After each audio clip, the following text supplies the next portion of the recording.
როგორ აღნიშნა რუსთავმა, საქართველოს დამოუკიდებლობის დღე, კულტურული ღონისძიებები, სპორტული აქტივობები და გამოფენები დღევანდელი დღე ქრისტინა ასლამაზაშვილმა შეაჯამა.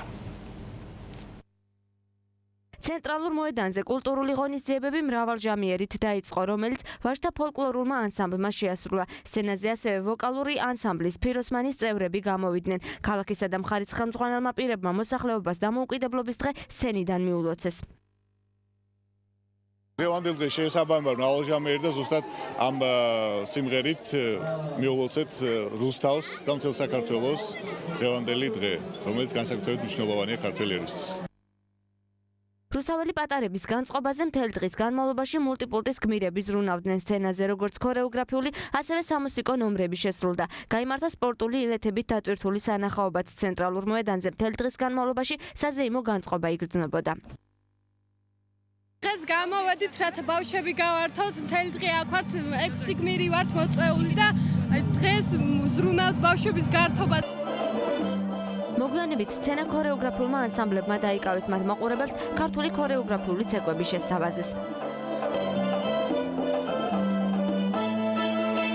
ქორეოგრაფიული ანსამბლები გამოდიან ჩვენი მაყურებლების წინაშე და ცეცხლს ანთებენ სცენაზე. რაც შეეხება ღონისძიებებს, თავდაც სამინისტროს ღონისძიებები ჩვეულებრივად გრძელდება, ჯერჯერობით დანარჩენი ვემზადებით საღამოს გალა კონცერტისათვის.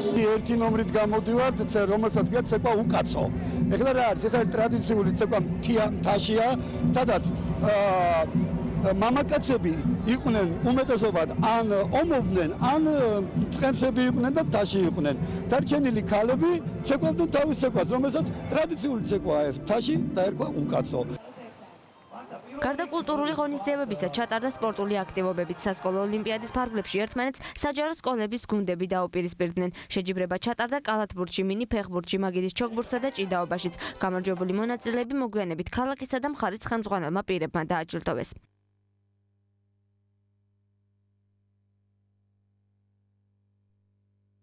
სასკოლო ოლიმპიადის ფარგლებში დღეს 26 მაისს სტარდება უკვე ფინალური შეჯიბრი.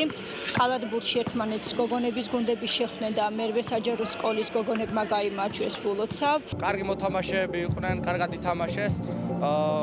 კარგი იქნება კიდე რომ ჩატარდეს და უფრო ბავშვები გახალისდებიან და ჩვენც გავხალისდებით. გალა კონცერტი კი მთავარ მოედანზე 7 საათზე დაიწყო და ამ წუთებშიც მიმდინარეობს.